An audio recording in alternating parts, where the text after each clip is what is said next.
अभिनंदन है आपका मानचित्र में। मेरा नाम है अभिषेक बारेट। दुनिया के मानचित्र में अक्षांश और देशांतर के बीच फैली कहानियों के विश्लेषण में इस सफर पर आप मेरे साथ रवाना हो रहे हैं।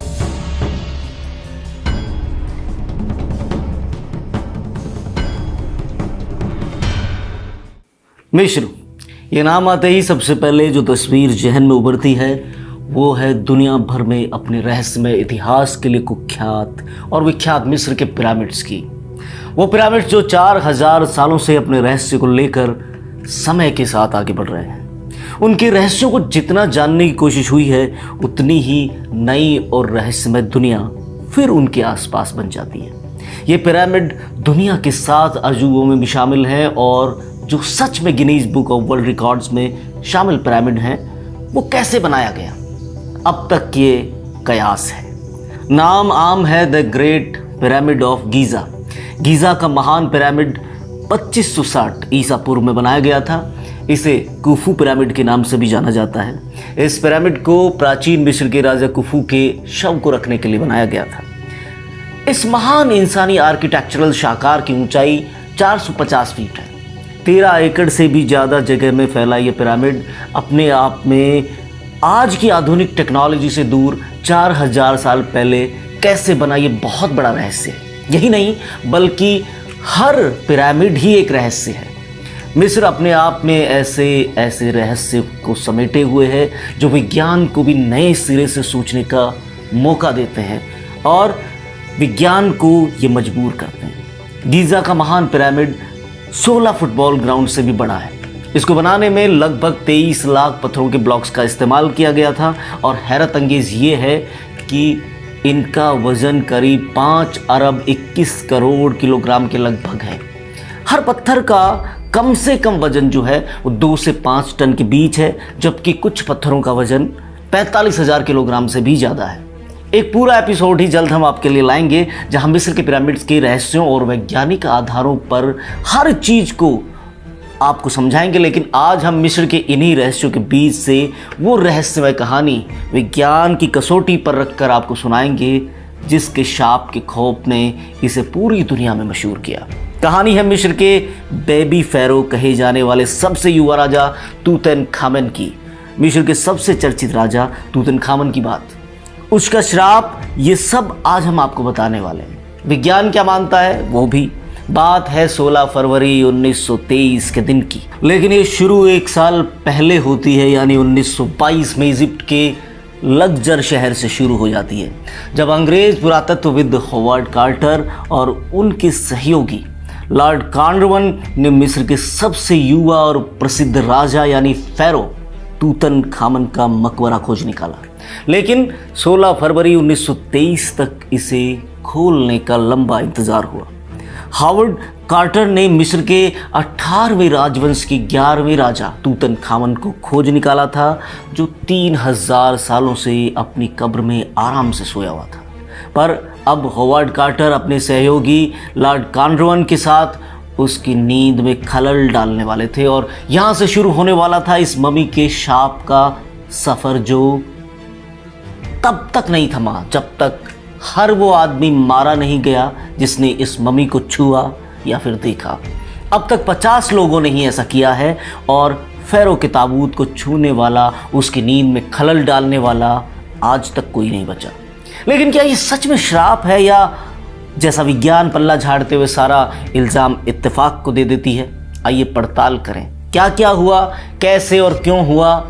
मिस्र के अलावा ग्रीस और रोमन साम्राज्य में भी राज परिवार और राजाओं को और संभ्रांत लोगों को उनकी मौत के बाद दफनाने के लिए महज लकड़ी के मामूली ताबूत को काम में न लेकर एक ताबूत को राजसी खानदान या बड़े पदों पर एक बड़े सुसज्जित रंगीन चित्रकारी से युक्त और कई तरह के चेहरे बनाकर एक और बड़े डब्बे में बंद करके चारों तरफ से उसे एक बेहद अच्छी क्वालिटी के गोंद से सील कर दिया जाता था। यह डिब्बा पत्थर से बनाया जाता था जिसे सार्कोफेगस कहा जाता है।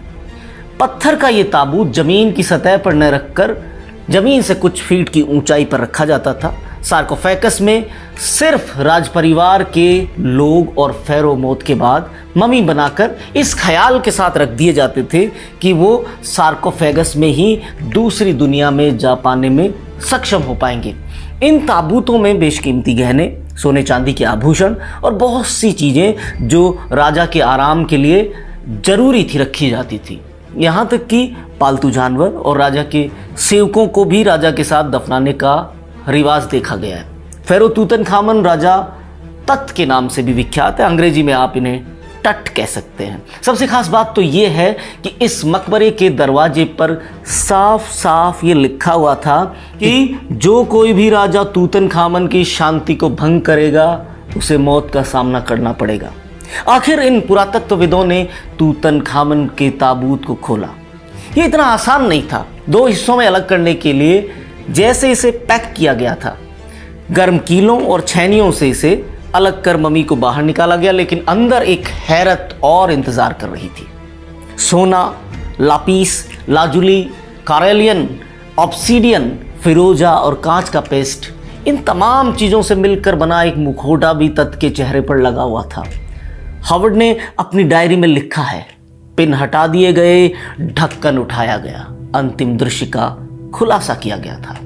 युवा राजा की एक बहुत ही करीने से लिपटी हुई मम्मी उदास लेकिन शांत अभिव्यक्ति के सुनहरे मुखौटे के साथ। ओसिरिस का प्रतीक मुखौटे में भगवान के गुण हैं, लेकिन समानता तत् की आंख की है। आमीन। शांत और सुंदर, उन्हीं विशेषताओं के साथ जो हम उनकी मूर्तियों और ताबूतों में पाते हैं। मुखौटा थोड़ा पीछे गिर गया है, इस प्रकार उसकी निगाह सीधे स्वर्ग तक है। सोने के मास्क को हटाने के लिए गर्म छुर्रियों और तारों का इस्तेमाल किया गया।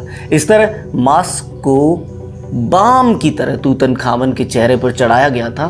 काटे हुए शरीर को दोबारा ठीक करने के बाद सन 1926 में उसे फिर से पुरानी जगह रख दिया गया। उसके बाद मम्मी को एक्सरे के लिए सिर्फ 3 दफ़े बाहर निकाला गया है अब तक। वर्ष 1968 में एक एक्सरे हुआ जिसमें यह पता चला कि एक हड्डी का टुकड़ा राजा तट की खोपड़ी में धंसा हुआ है, जिससे ये कयास लगाया गया कि 19 वर्ष के तूतनखामन की मौत स्वाभाविक नहीं थी, बल्कि ये मौत हत्या थी। लेकिन सीटी स्कैन और बाकी चिकित्सक के परीक्षणों में ये पता चला कि तूतनखामन की मौत मलेरिया से हुई। याद रखें, मलेरिया से, क्योंकि अब पड़ाव है रहस्य का जो मच्छर से जुड़ा है। कार्टर ने अपनी स्टडी में लिखा है कि जब मैंने पहली बार तूतनखामन की मम्मी को देखा तो मम्मी ने तावीज पहन रखा था और पूरा चेहरा सोने से बने मास्क से ढका हुआ था। इन सामानों को निकालने के लिए कार्टर और उनकी टीम ने तूतनखामन के शरीर के कई टुकड़े किए। गोल्डन मास्क को हटाने के लिए गर्म छुरियों और तारों का इस्तेमाल किया गया। मकबरे की खोज और पड़ताल के बाद कुछ दिन बाद ही दाढ़ी बनाते वक्त लॉर्ड कार्नवालिस को एक मच्छर ने काटा और कार्नवालिस पागलों की तरह बर्ताव करने लगे। उनकी मौत हो गई। इसी तरह मम्मी का एक्सरे करने वाले radiologist sir Archibald Douglas read की भी बिना किसी वजह एक दिन मौत हो गई। कहते हैं कि बाद में तूतनखामन की रहस्यमय मम्मी को जिन जिन लोगों ने देखा वो या तो पागल हो गए या किसी न किसी वजह से उनकी मौत हो गई। मिस्र के प्रिंस अली कमेल फैमी के साथ में भी कुछ ऐसा ही हुआ था।